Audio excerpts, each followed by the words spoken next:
रामकृष्ण आहे. आंधळे जन गेले विसरून खरे देवा या व्याख्यान मालिकेमध्ये की जो खरा देव आहे त्या देवाला भजायच्या ऐवजी जे शेंद्रे हेंद्रे देवते यांना पूजायचं आणि त्यात जे काही थोडकं सुख आहे हे सुख मागायचं. तर महाराज म्हणतात शेंद्रे हेंद्रे देवता आहेत, आपला देव एकोची करून घ्यावा. देव हा एकच आहे. अर्थात जो मेन अधिकारी आहे त्याच्यापासून सर्व सूत्र हालतात. सूत्रधारी आपण काय करतो त्याला विसरतो आणि जे खालचे थोडके अधिकारी असतात त्यांना देव मानतो किंवा त्यांची पूजा अर्चना करतो. आणि त्यांची पूजा अर्चना केल्यामुळे आपलं क्षणिक सुख मिळतं आणि क्षणिक सुखासाठी आपण धडपड करत असतो. खरं सुख बाजूला राहतं. सर्व सुखाचा आगर असणारा भगवान परमात्मा पंढरीनाथ विठेवर उभा आहे. काय असतंय त्यात त्याची किंमत कळत नाही.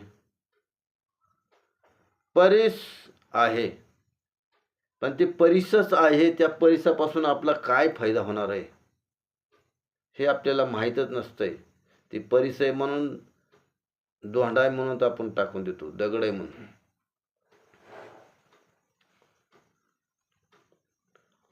अशी आपली अवस्था होते.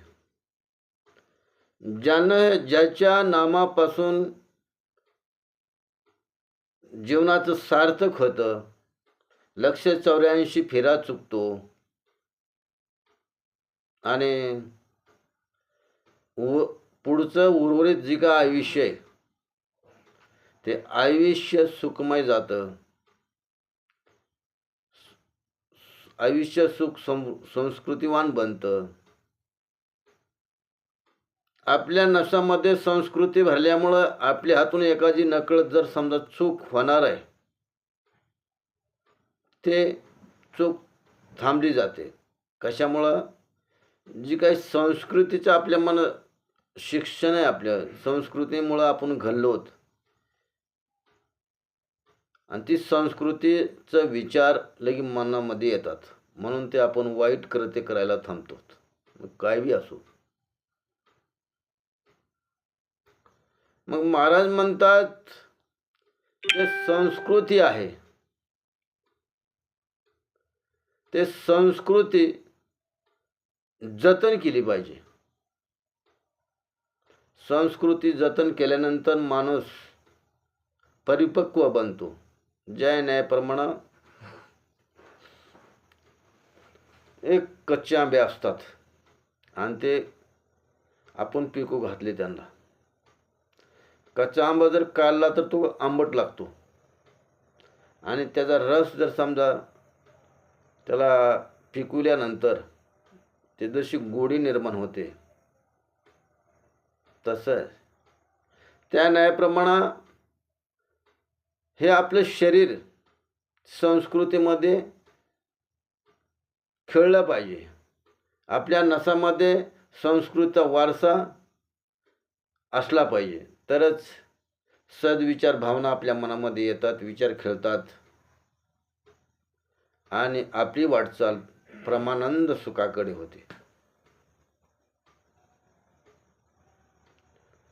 असा असणारा भगवान परमात्मा सर्व सुखाचा आगर आहे. नव्हे तर समुद्रात पाणी आहे म्हणून समुद्र सुंदर दिसतो. तसं जीवनामध्ये नाम आहे म्हणून जीवनाला किंमत आहे. समुद्रामध्ये पाणी आहे, ते पाणी आहे हे म्हणून समुद्राला किंमत आहे. झरा आहे, झऱ्यामध्ये पाणी वाहत आहे म्हणून त्या झऱ्याला किंमत आहे. अग्नी आहे, अग्नीमध्ये तेज आहे म्हणून अग्नीला किंमत आहे. वायूमध्ये हवा आहे म्हणून तिला किंमत आहे. तसं जीवनामध्ये नाम आहे म्हणून ते जीवनाचं कृत्यकल्याण होतं. आणि ज्याच्या जीवनामध्ये नाम नाही, महाराज म्हणतात एक ठिकाणी, जयामुखी नाही नाम ते त्याचे तोंड सर्पाचे बेळ. महाराज म्हणतात जो नाव घेत नाही ते व्यक्ती त्याचे म्हणजे त्या ठिकाणी तुकाराम महाराज शिव्या सुद्धा देतात त्या लोकाला. आपण म्हणतो कारण तुकाराम महाराज मनातला जो हेतू असतो ते हेतूच कळत नाही लोकाला. आत्मधला अंतकरणाची तळमळ आहे ते तळमळ कळत नाही. बघता बघता लोक एवढे फसतात आणि फसल्यानंतर पश्चाताप करतात. संत जीवनामध्ये मिळतात, भेटतात की आपण फसलो आहोत हे त्यांच्या लक्षात येतं. ते पाहतात आणि उपदेश करतात, सहज बोलतात. अरे तू फसलाय, तुला काढायला फक्त संतत आहेत, दुसरी तुला फसवायला लागलेत, तू तिकडं त्या मार्गाला जाऊ नकोस. पण ऐकण्याची वृत्ती नसते म्हणून चांगलाच माणूस फसतो. कारण माणसाला चांगलं सांगण्याचं जीवनामध्ये माणसं कमी मिळतात विचार देणारे, आणि वाईट विचार शिकवणारे माणसे पावला पावला गणित मिळतात. ज्यावेळेस आपलं वाईट होईल त्यावेळेस मात्र त्याला थोडी चुनगी निर्माण होते की आपलं काहीतरी चुकायला लागलं आणि काहीतरी होतंय.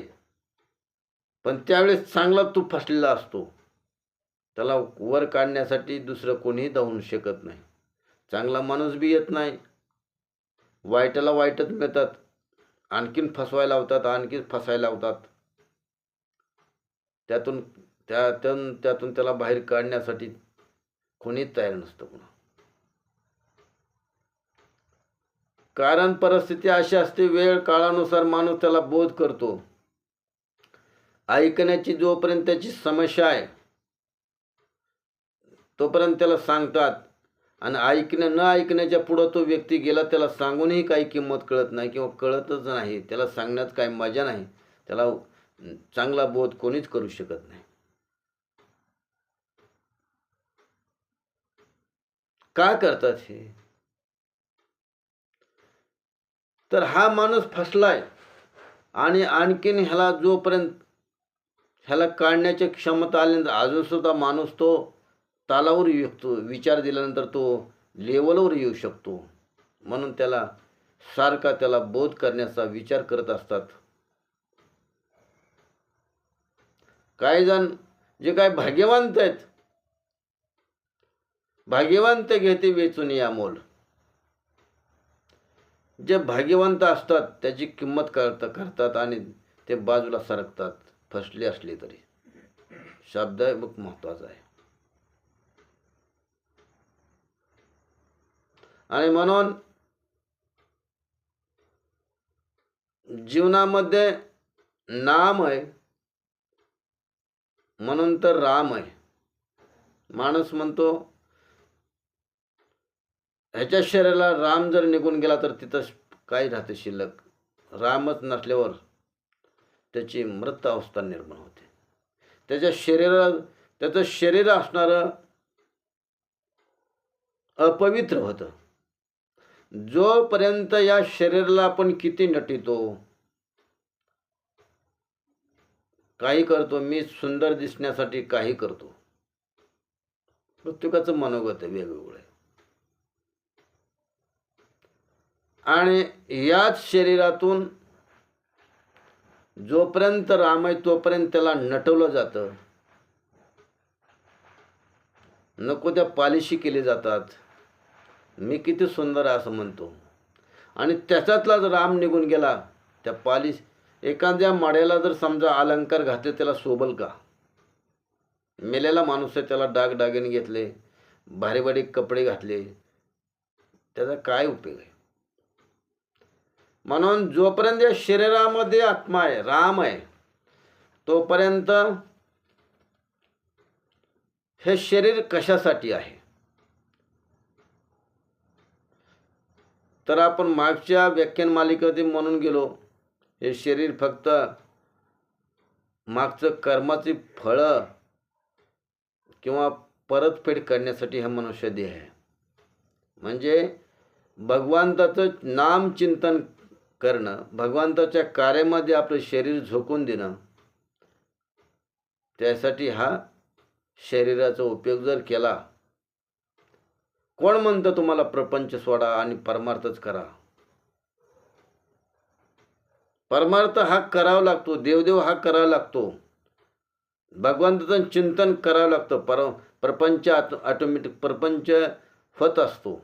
माणूस म्हणतो मी गेल्यानंतर मागं कसं होईल, सगळं काही बरोबर होत असतं. ही चुकीची भूमिका, मी गेल्यानंतर माझं मागचं कसं होईल, सगळं व्यवस्थित होत असतं. मागची माणसं तू जाण्याचे वाट बघतात, कोणी कोणा वाचून काही राहत नाही.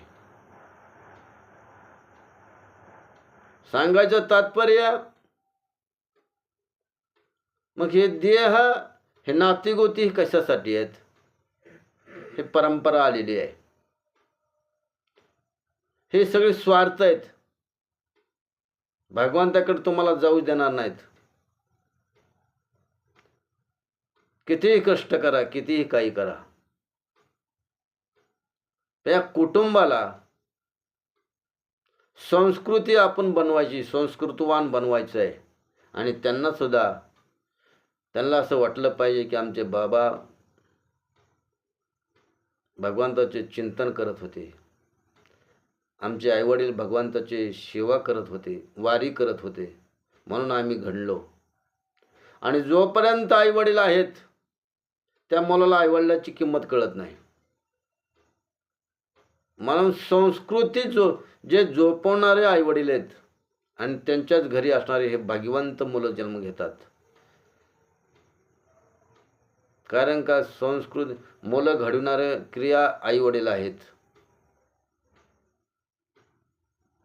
मातेच्या गर्भात असताना आईनं जर गीता वाचली असेल, ज्ञानेश्वरी वाचली असेल, वगैरे वगैरे धार्मिक ग्रंथ वाचले असतील, तर मुलगा सुद्धा सात्विक वृत्तीचा बनतो. ही शास्त्रात पुरावा आहे. अगर आई अडाणी असेल, शिकलेली नसेल, तर कुठंतरी भगवान परमात्म्याचं चिंतन तिनं ऐकलं असेल आणि तिच्याच पोटात असणारा हा मुलगा ऐकत असतो. मच्छाच्या पोटात असताना मच्छिंद्रनाथाने सर्व विद्या अभ्यास निम शिकले.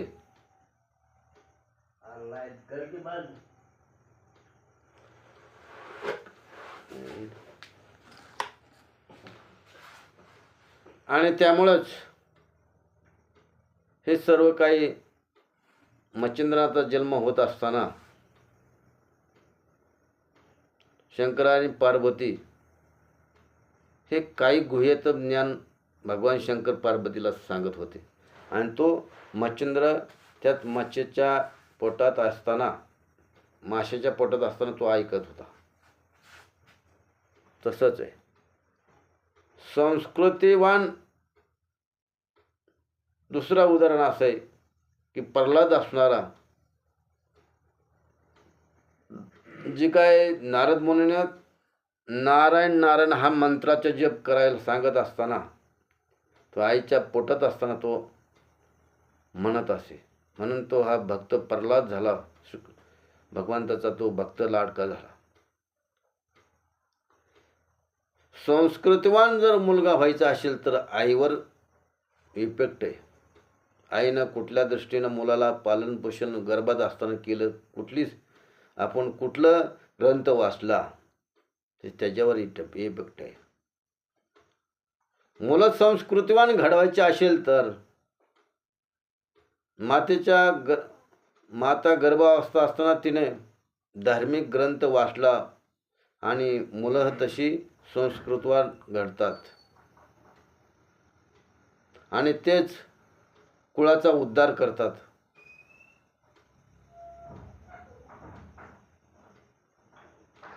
आपलं भवितव्य आपल्या हातात आहे.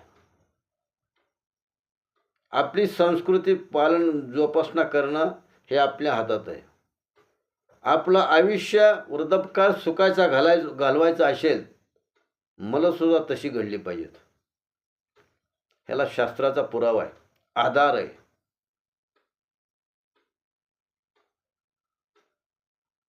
आणि जे संस्कृतिवान असतात तसे मुलं घडतात आणि जे असंस्कृतिवान कुटुंब आहे ते कुटुंब असणारं खऱ्या देवाला विसरतं. तुकाराम महाराज म्हणतात, हे आंधळ जे नाही गेले विसरून खऱ्या देवा. भगवान परमात्मा तुमचा जवळ आहे, तुमचं शरीर चालवतोय, त्याला सोडता. तुकाराम महाराज मग एक ठिकाणी म्हणतात, काम क्रोध बकरा मारा. ही जी काही बकरी आहेत ह्यांना मारायचं आहे आणि ह्याच्यावर विजय कमवायचा आहे. काम वासना एक बकरा आहे, क्रोध हा बकरा आहे, ह्यांना मारायचं आहे. म्हणजे आपल्या अंतःकरणापासून ह्यांना दूर ठेवायचं आहे. ह्यांना नामरूपी तलवारीने ह्यांचं छंदन मुंडन करायचं आहे. हे बकरी मारायचं. अर्थाचा अनर्थ आपण करतो. आपण एखाद्या निष्पाप प्राण्याचा बळी घेतो, जेणेकरून त्यानं आपलं फार मोठं नुकसान केलं रे इनाकरण त्याला बळी दिला जातो. का तर देव मागतो. देवाच्या नावावर निष्पाप प्राण्याची हत्या केली जाते. हे देवाला भक्ती आवडेल का? कुणीतरी काहीतरी सांगायचं आणि तीच डिंबुरा घेऊन पिटायचं. महाराज म्हणतात, ही भक्ती होत नाही. क्षणिक सुखासाठी तू डोंगरा एवढं पाप डोक्यावर घेतोयस. हे जोपर्यंत माणूस म्हणतो की हे क्षणिक सुख आहे आणि त्याच्यासाठीच एवढा अट्टास आहे. आजच्या या व्याख्यान मालिकेतून एकच शिकायचं आहे. निश्चिम भक्त भगवान परमात्म्याची सेवा करणं, आपला श्रद्धाभाव भगवंताच्या पायावर समर्पित करणं आणि एक क्षणापुरतं भगवंताचं चिंतन करणं, आपलं देहाचं कृतकल्याण करून घेणं, हेच याच व्याख्यान मालिकेतून शिकायचे. रामकृष्ण. वसुदेवसुतं देवं कंसचानूरमर्दनं देवकी परमानन्दं कृष्णं वन्दे जगद्गुरु. गुरुर्ब्रह्मा गुरुर्विष्णु गुरुर्देवो महेश्वर गुरु साक्षात् परब्रह्म तस्मै श्री गुरुवे नमः.